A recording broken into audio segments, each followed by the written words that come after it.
얼마예요? 좀 많이 올랐죠. 12억 정도, 12억 딱 한다. 지금 많이 올랐어요.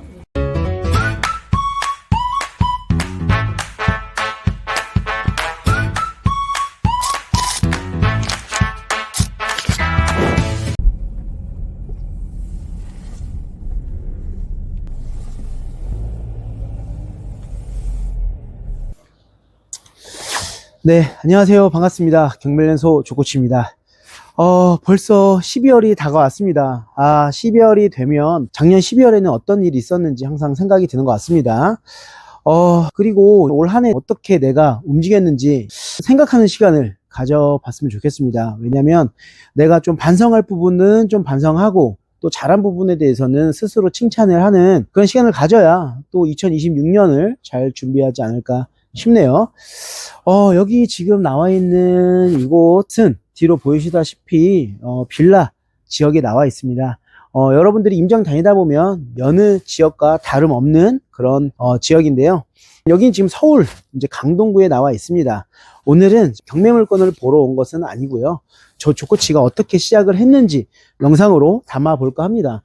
저희 교육생분들도 그렇고 저희 구독자분들도 부동산 투자를 하는 이 멘토분들이 어떻게 시작을 했는지 궁금증이 많으시잖아요. 저에게도 궁금증이 생길 것 같아서 오늘 영상을 담아 보려 합니다.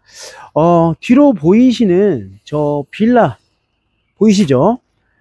깨끗해 보이는 저 빌라에서 제가 시작을 했습니다. 약 10여 년 전에, 그러니까 약 한 15년 정도 된 것 같네요. 그 15년 전에 제가 거주했던 집입니다.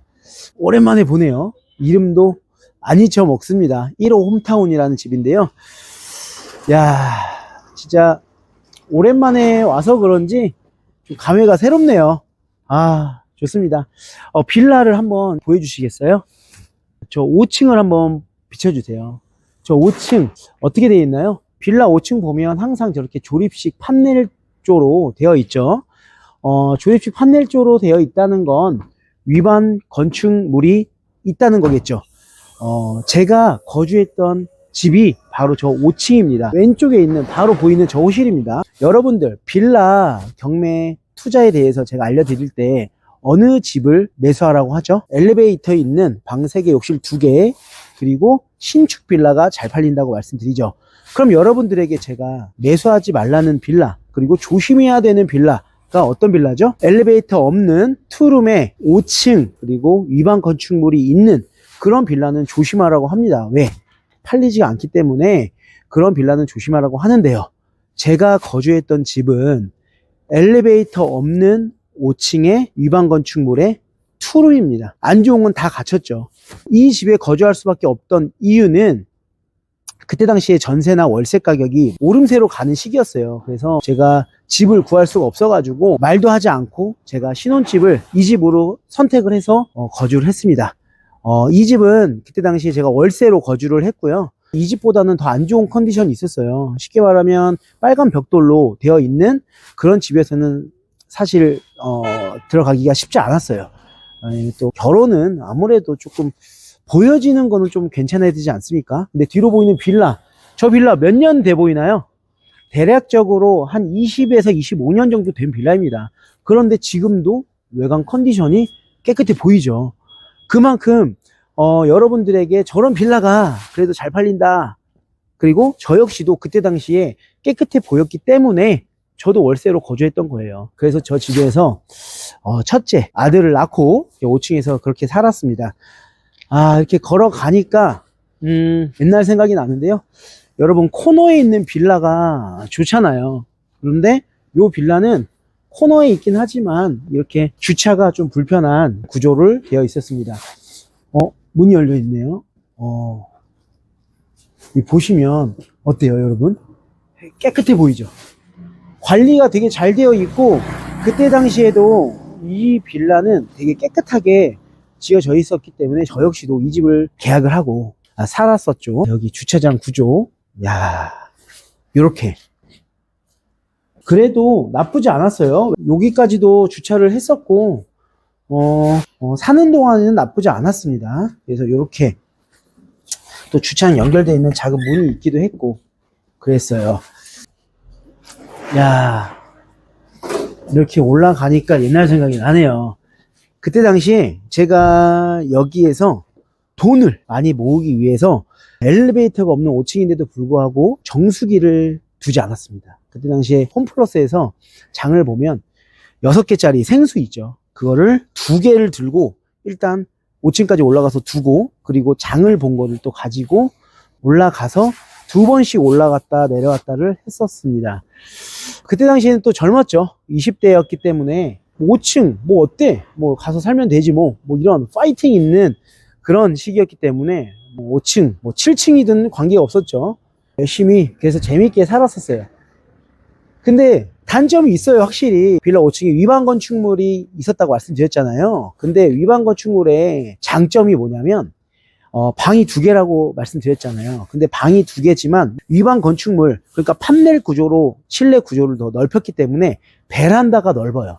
그래서 위반 건축물이 있더라도 넓은 집이 저는 필요했어요. 근데 이제 아무래도 탑층이잖아요. 그러다 보니까 여름에 이제 장마철에 비가 오면 또 벽면으로 물이 타고 내려와서 그때 당시에 막 옥상 방수도 막 하고 그랬습니다. 그리고 나서 제가 다음 집을 또 이동을 해야 되는 상황이 왔었습니다. 첫째 아들이 태어났는데요. 5층까지 또 유모차라든지 그런 것들을 5층까지 계속 왔다 갔다 하기가 너무 힘들더라고요. 그리고 공용 부분에 유모차를 놓을 공간도 없고, 그래가지고 이사를 가야겠다, 이사를 가자라고 결심을 했어요. 그래서 그때 당시에 이사를 가기로 했는데 역시나 마땅히 갈 데가 없는 거예요. 그래서 종잣돈을 모았다고 말씀드렸죠. 그 돈을 가지고 이제 고민을 했습니다.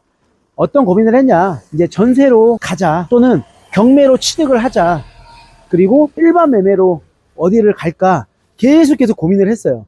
사실 경매가 장점이자 단점이 있는 게 저렴하게 살 수 있는 건 맞아요. 그런데 단점이 뭐냐면 시기를 맞출 수가 없어요. 그러니까 내가 이사 가는 날짜랑 정확하게 맞출 수가 없었고, 그때 당시에는 저도 지식이 짧았기 때문에 뭐 단기 임대로 어디 잠깐 거주하고 뭐 이럴 수가 없었던 거예요. 지금이라면 미리 낙찰 받고 잠깐 다른 데 거주하다가 이사를 들어가고, 그런 여러 가지 방법들이 있었는데 저 역시 굉장히 어렵고, 그래서 그렇게 하지 못했기 때문에 전세 그리고 일반 매매, 경매 이 3가지를 봤습니다. 월세는 가고 싶지 않았어요. 월세는 정말 가고 싶지 않았어요. 그래서 결국은 결정을 했습니다. 집을 매수하기로 결정했고, 그럼 매수하면 2가지 방법이 있죠. 경매 그리고 일반 매매, 이 2가지가 있었죠. 그래서 이 2가지를 이제 생각을 하다가 어느 지역으로 갈까를 되게 고민을 많이 했었죠. 강동구에 있는 집을 알아봤어요. 그때 당시에는 아파트 가격이 3억대였습니다. 3억대. 그래서 3억대 아파트를 많이 보러 다녔죠. 그때 당시에 아파트 가격이 3억대, 좀 더 저렴한 건 2억대 이렇게 형성되어 있었어요. 그러니까 그때 당시에는 빌라 살까요? 아파트 살까요? 주변에 물어보면 당연히 아파트 사라고 했죠. 빌라는 가격이 안 올라 이랬죠. 당연히.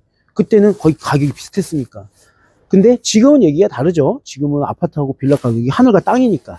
지금은 빌라가 가격이 오른다는 얘기가 합당한 얘기고, 그때 당시에는 아니었던 거죠. 그래서 그때는 제가 아파트로 가야 된다는 생각이 있었고, 결국에는 아파트로 가기로 결정이 되었습니다. 그런데 그때 상황이 뭐가 좋았냐면, 정부에서 대출을 많이 해줄 테니까 집을 사라 라고 했던 시기였어요. 너무 좋았죠. 근데 여러분들, 정부에서 대출을 많이 해줄 테니까 집을 사라 라고 하면 여러분 사겠습니까?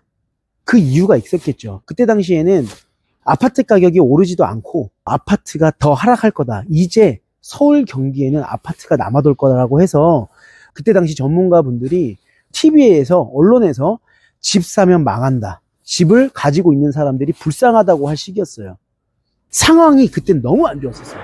그런데도 제가 집을 사려고 했던 이유 중에 하나는 제가 갖고 있던 나름대로의 목표가 있었고, 저는 제 집을 꼭 갖고 싶다는 그런 생각이 있었어요. 그때 당시에. 그래서 열심히 돈을 모았다 그랬죠. 그때 당시에는 뭐 투자 목적이라기보다는 아이가 있었기 때문에 내 집에서 살아야겠다라는 생각이 있었습니다. 근데 너무 좋게도 대출을 80%까지 해줬어요. 너무 많은 대출을 해줬죠. 그래서 결국은 내 집을 마련했고요. 그러면 그 집이 어느 아파트인지 한번 이동을 해보도록 하겠습니다. 처음에 이렇게 힘들게 시작을 할 수 있거든요. 그런데 항상 목표를 가지고 하면 할 수 있다고 봅니다. 근데 결국에는 선택인 것 같아요. 저 역시도 그때 당시에 대출을 80% 해준다 그랬지만 언론에서는 거의 10명 중에 9명이 더 하락한다고 했던 시기였으니까요. 근데 저는 그때 당시에 그런 얘기들을 무시하고 매수를 했습니다. 그 첫 주택을 제가 지금까지 가지고 있었는데요. 드디어 오늘 매도 계약을 하는 날이라 이렇게 첫 번째 현장까지도 보여드린 겁니다. 그러면 두 번째 현장으로 가보시죠. 출발! 네, 두 번째 현장 나왔습니다. 여기가 제가 10여 년 전에 이제 매수했던 아파트입니다. 이때 당시에 제가 돈이 많지 않았잖아요. 그래서 뷰가 좋은 집을 사면 좋았겠지만 그때 당시에 돈이 부족했어요. 그래서 1층으로 갈 수밖에 없었습니다. 제가 그때 당시에 매수했던 집은 1층이었고요. 그때 경매로도 막 보고 그랬었는데 시기가 맞지 않고 그래서 경매로 낙찰 받으려다가 일반 매매 급매물이 딱 나와가지고 좋은 금액에 매수를 했습니다. 그래서 1층으로 갔는데 전혀 뭐 불편함 없었어요. 1층이면은 신혼부부들이나 나이가 있으신 분들이 찾는다고 알고 계시죠? 저 역시도 아이가 있었잖아요. 그리고 또 두 번째 자녀를 또 낳았기 때문에 1층이 너무 좋았습니다. 전면으로 보시면 저 에어컨 실외기가 있는 저 LG라고 써있죠. 가운데 저기가 바로 제가 매수했던 집입니다. 그래서 여러분들 이런 얘기 들으시잖아요. 1층은 사면 안 된다. 탑층 사면 안 된다. 뭐 2층 사면 안 된다. 그게 아니라 돈이 있으면 좋은 집 사면 좋죠. 근데 돈이 여유가 안 되는데 어떻게 로얄층 삽니까? 그리고 뭐 어떻게 뭐 대단지만 삽니까? 나홀로 아파트도 갈 수도 있고 또는 뭐 빌라도 갈 수 있는 게 현실적인 상황 아닙니까? 그래서 여러 물건들의 영상을 꼭 올리면 특히나 나홀로 아파트나 빌라 같은 거 올리면 뭐 댓글에 나홀로 아파트 그게 집이라고 보여주냐 뭐 이런 식의 댓글이 있는데 그런 말씀 하지 마세요. 왜냐하면 우리가 돈이 많으면 상관없는데 그럴 때 내가 최대한 할 수 있는 그 집을 매수하는 거지 뭐 나홀로 아파트는 집 아닙니까? 빌라는 집 아닙니까? 집이에요. 그런 집으로 차근차근 올라오는 게 재테크지 어떻게 처음부터 좋은 집 삽니까? 그러니까 제발 그런 댓글은 조금 부탁드리겠습니다. 왜냐면 또 그런 집에 거주하시는 분들 계시고 또 그런 집으로 해서 재테크해서 돈을 많이 버신 분들 계시는데 무조건 아니라고 하시는 건 아니지 않습니까?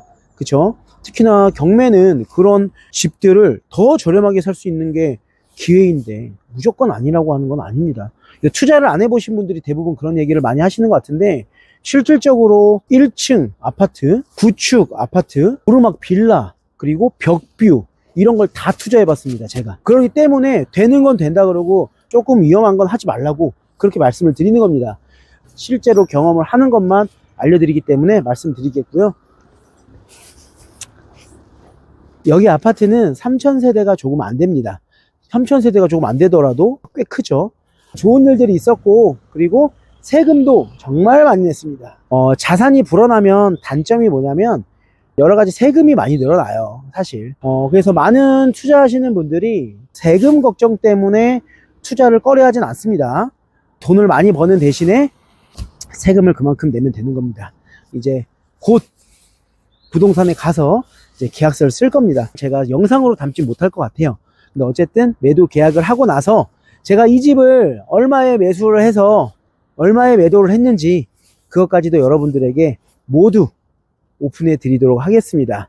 그러면 매도 계약 현장으로 저는 빨리 가보도록 하겠습니다. 시간이 얼마 없어요. 얼마에? 좀 많이 올랐죠. 12억 정도 12억 했다고 한다. 지금 많이 올랐어요.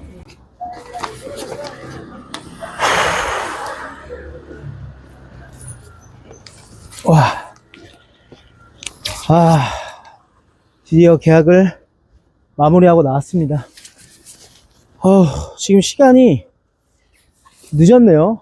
거의 7시 가까이 되는데 아까 들어갈 때는 좀 화냈죠. 근데 지금은 이게 좀 시간이 늦었습니다. 그래서 결국은 제가 아까 말씀드렸다시피 빌라 5층 위반 건축물 투룸에서 시작을 해서 또 여기 집을 또 매도를 했습니다.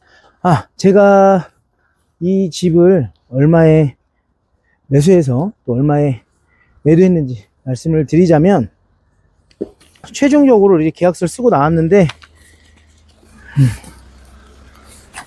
말씀을 드리자면 제가 매수 당시에 금액이 3억 4,800만 원 정도의 매수를 했습니다. 우리 인테리어를 조금 했어요. 그때 당시에 2,500만 원 정도 인테리어를 그때 당시에 했었습니다. 12여 년 전에. 네, 오늘 이제 매도 계약을 한 금액은 14억 2천만 원에 제가 매도 계약을 했습니다. 뭐 세금은 좀 내야겠죠. 근데 이제 10년 이상 보유를 했기 때문에 장기 보유 특별 공제를 또 받을 수가 있고요. 또 여러 가지 그런 것들이 있기 때문에 좀 절세 효과가 있겠죠. 그래서 오래 보유하면 투기로 보지 않는다. 뭐 그런 개념 때문에 장기 보유 특별 공제를 해주는 겁니다. 그래서 요 물건은 이제 세 전후로 따지자면은 뭐 14억 2천에 매도했기 때문에 10억 4천만 원 정도 그 정도 매도 차익이 난 것 같습니다. 근데 세금을 또 몇 억 내면 그렇게 많이 수익이 나지 않는 건 맞습니다. 그래도 장기 보유 특별 공제 20% 받으면 절세 효과는 있을 것 같습니다. 그래서 부동산은 지금 당장 시작하는 게 미약할 수는 있어요. 그래도 차근차근 올라오면서 하나씩 옮겨가다 보면 좋은 결과가 있을 거라고 보여집니다. 컴컴해서 제 얼굴이 잘 나올진 모르겠어요. 어쨌든 저희 교육생분들도 꾸준히 투자하셔가지고 좋은 결과가 있었으면 좋겠고요.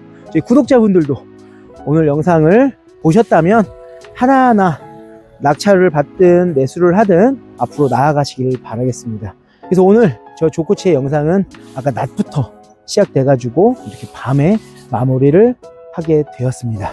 그래서 오늘 이렇게 최종 마무리 잘 했습니다. 잔금까지 잘 마무리하고 또 저희 교육생분들을 잘 이끌도록 하겠습니다. 그러면 오늘 영상은 이것으로 마무리하도록 하겠습니다. 다음에 또 다른 영상으로 찾아뵙도록 하겠습니다. 그러면 남은 12월도 파이팅하는 한 달 되셨으면 좋겠습니다. 감사합니다.